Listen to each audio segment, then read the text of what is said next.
Hey everyone, this is Steve from GamersNexus.net, and I am joined by Chris Roberts once again, and we are talking about some of the community questions that you all submitted. So today we're going through a couple Reddit posts and some posts from our own users that look at things like the X12 and Mantle and the back end, and then a couple of specific gameplay elements. With the technical stuff, we spoke previously last year at PAX East about the server backend and a couple of how you're dealing with nodes and things like that to handle latency. How is that coming along? What are your plans for keeping clients in sync? Well, we're working hard on it. I mean, that's actually one of the big reasons why we sort of push back the dogfighting module, and it's one of the big reasons why it's not going to be out right after PAX, is because we want to get the system right and be on the proper services that the actual game is going to be on. So it's a fairly complicated system for the thing that we're trying to build to handle those many users, and so it has lots of different levels. So like on a simplistic level, because most of the service levels have multiple servers handling different aspects of it.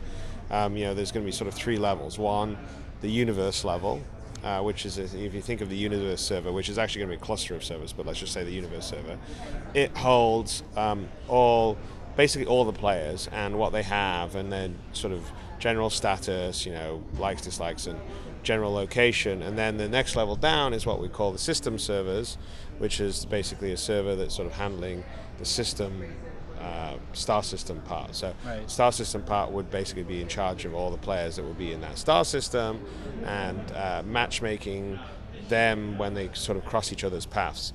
And when this player crosses each other's path, they get handed off to the local instance server, and that's where any sort of like flying around combat, all that kind of stuff, first person combat, whatever, would all be resolved on an instance server. So sort of goes universe to system to instance, and it sort of hands it off. And so there's a lot of handshaking and handing off and tracking, which is kind of, even though we don't have star systems and all the rest of the stuff, we're using a bunch of those servers in the back end of the dogfight. It sounds like a lot of that is custom outside of. No, it's all. I mean, all the back end has nothing to do with CryEngine. Yeah. So the back end's all completely new on our side. On the CryEngine side, there's some low-level network transmission stuff that's actually fine, so we use that. But basically, the whole server, in terms of all the structure that I talked about, is completely new and custom. And sticking with technical aspects for a second, you worked with AMD a while ago at one of their unveil events. Was that at Montreal? No. It was in Hawaii. That's right. So Montreal was an NVIDIA event. So sorry, AMD.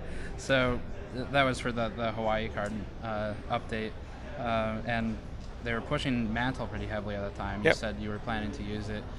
And now we've got a lot of DX12 talk going on, especially with GTC and GDC right behind us.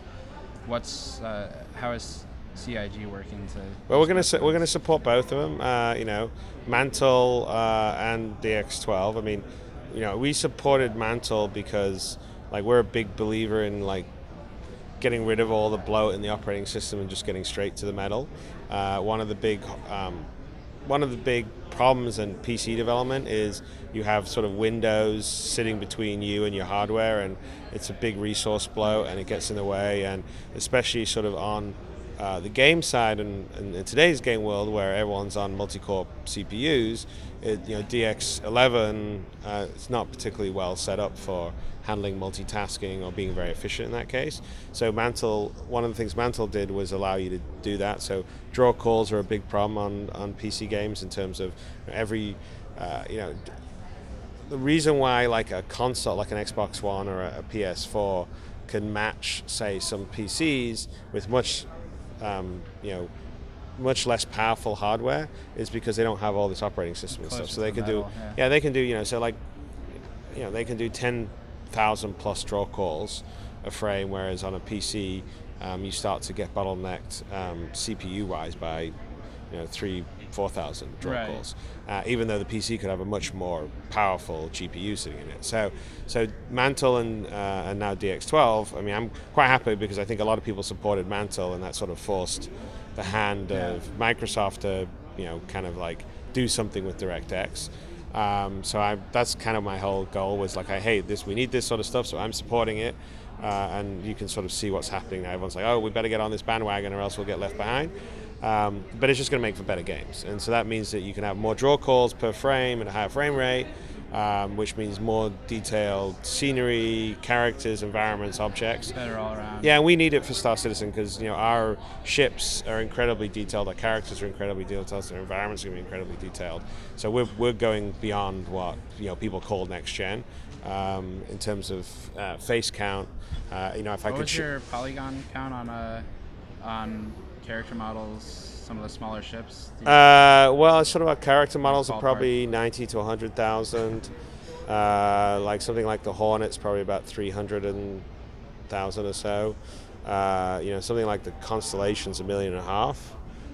So it's big. I mean, it's big. So I mean, obviously that's the full high poly. Not LOD'd version. That's Sure. when you get up close. That's all those variants. But it's a lot to move around. But we focus on high poly much more so than having detail and textures because our big design challenge is that we got to go from sort of first person all the way up to kilometer plus long ships, and so we need everything to hold up. So like you could still be in that sort of first person mode, go up that massive ship, and you don't want to have huge pixels in front of you. So we need the detail. So we tend to move towards geometry over texture detail. Like a lot of times, like a standard thing in games where you do panels and stuff, that would all be baked into the texture with normal maps, and so we don't really do that. Like most of our, especially the bigger ships, if you take a look at, and even on the fighters, a lot of the panels are actually modeled in geometry, and what that means is, like for instance, more depth, and it looks better, more realistic. But also, like I could show you on, I run on a 4K monitor in my office, but I could get you on a 4K and I can zoom right in, say to the Hornet, and it holds up coming real close on a 4K, and you couldn't do that the old way when everything was baked into textures, because then you start to get to texture resolution issues. Right. But we sort of focus more on the textures being sort of general materials, and then occasionally we put detail in with textures, but we're sort of, because we moved to physically based rendering, we're more sort of geometry detail, even like nuts and bolts will get modeled. I think in the dogfighting unveiled, you showed a first pass of PBR. Yeah. Well, the Hornets, or like basically all the ships, the environments are all PBR. The hangar is sort of a quick PBR pass, but it has not been done properly in what I showed. But it makes a massive difference. I mean, just the way the surfaces react to the light. I mean, it just feels more tangible, more real. Moving to gameplay topics, in the real world, we have some of our own electronic warfare and information warfare. How is that a thought in Star Citizen? How is it being handled? Well, we're going to do that. So, like, definitely on the bigger ships, there's going to be a whole design post that we're going to release in the near future. They'll come from the Foundry 42 folks, because they're taking over. They're basically focusing on the big ship, cap ship combat, because that's a part of Squadron 42. And then their work will also be part of the Persistent Universe. But there's a whole set of games in terms of running the big ships, requiring multiple people at different stations, communication. So yeah, you're going to have all levels. Like, so you'll have a sort of electronic warfare, station for an officer that does that.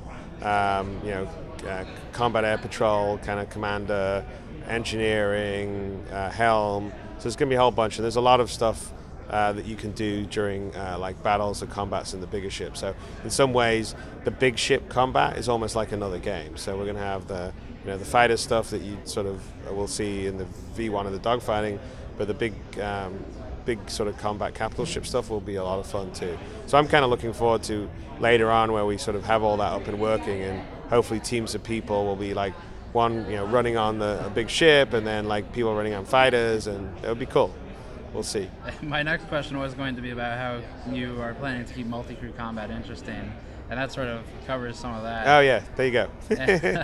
No, it's going to be pretty awesome. I mean, we're already looking over. It's an extension. Because we sort of went out of our way. We spent a lot of time building systems. So even the fighters all run with systems like there's no, like basically like the radar is its own plug-in system. Weapons control its own plug-in system. The weapons are all their own plug-in systems. We have like batteries that plug in, power plants that plug in, shield generators that plug in.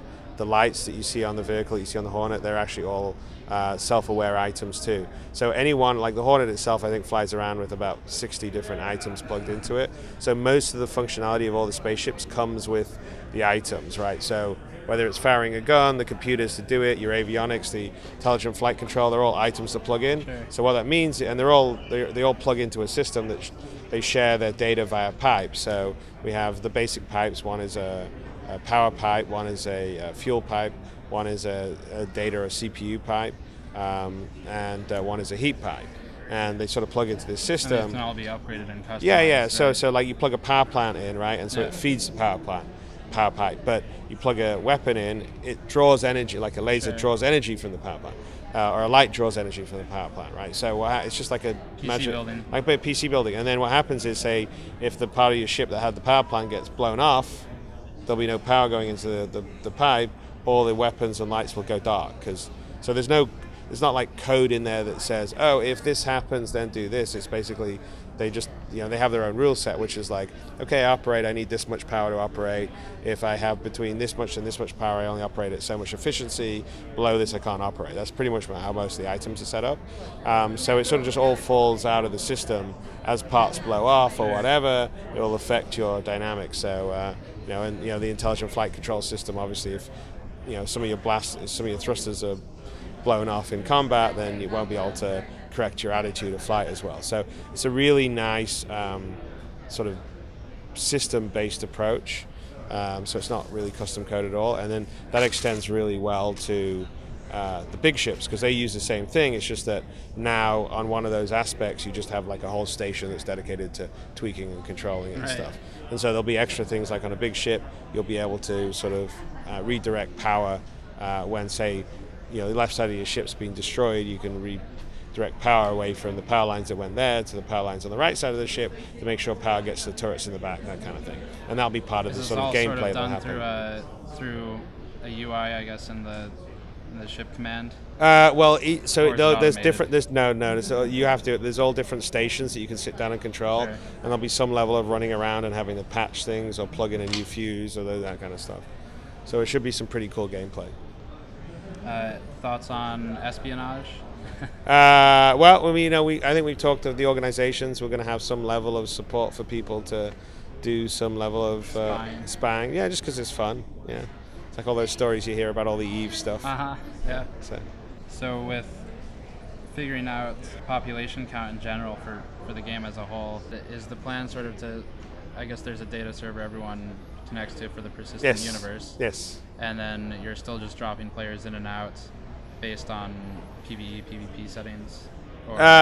Basically everyone runs on all the universe and the system server, and then basically the settings in terms of like who your friends are, who your enemies are, who your person of interest is, what your ping is, whether you want to be doing PvP or PvE, those are all criteria that go into the matchmaking that happens at the system server level that hands you off to the different instance servers. And so it basically just matches up people. So basically it's just sort of in the background dynamic matching, where it's just watching where you are and saying who's close to you and do they qualify. Like if someone's close to you but the ping's really bad, for instance, you're in America and they're in Australia or something, then it's likely not to put you together unless you said, oh, I always want to play with my friend and this is my friend, and then it will put you together, but your experience may not be so great. So that's kind of what happens. So a lot of what's happening in the background is you're just getting, as you fly around in space, from your point of view, other people or other NPCs are just sort of streaming into your local area. And in terms of upcoming any patches or other modules, I should say, that are coming up, what should players be looking forward to, and where should they be going back to check for more details? Well, robertspaceindustries.com is the place to go.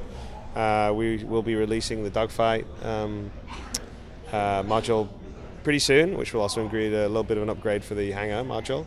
And then going forward, there'll be some variations of that, and hopefully we're going to be teasing the first-person shooter side of the game later this year.